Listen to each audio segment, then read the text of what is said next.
Alors, on va faire donc une petite démo avant de passer donc sur la suite. Et je vais vous montrer un peu à quoi ça peut ressembler donc la console de la GCP.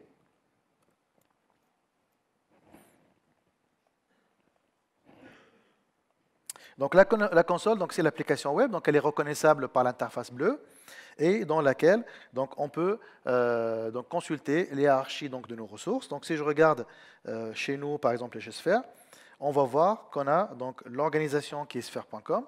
En dessous, on va retrouver donc un certain nombre de folders. Et dans les folders, j'ai la possibilité, par exemple ici pour le onboard, de créer des projets. Donc là, j'ai créé un projet donc onboard spécifique donc pour cette démo. D'accord ? Donc on va utiliser donc ce projet pour un peu vous montrer de quoi on est capable de faire dans la GCP.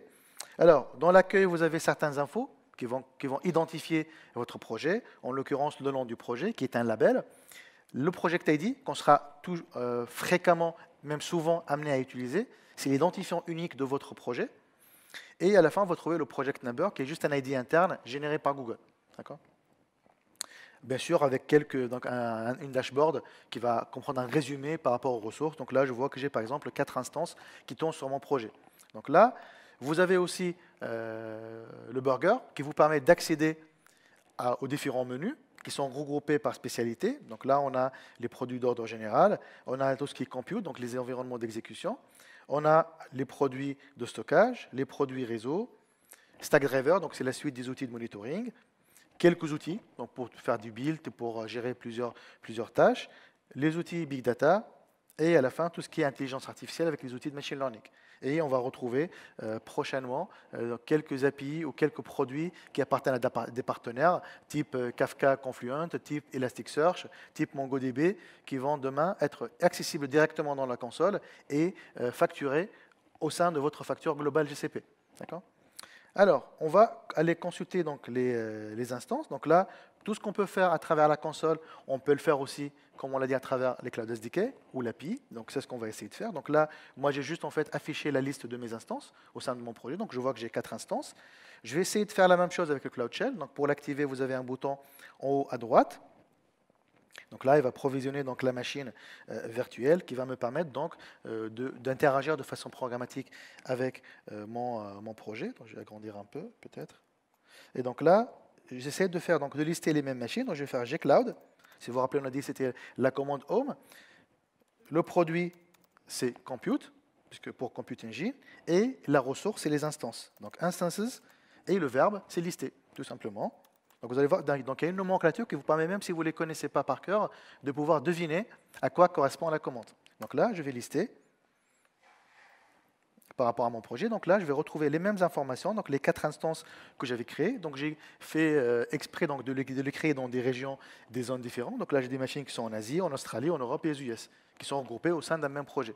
Et je les ai créées en moins d'1 minute, les 4 machines, assez rapidement. Bien sûr, il y a plusieurs types de machines et chaque machine, donc, elle a une adresse IP interne et externe et un statut. Donc ça, c'était pour vous montrer un peu.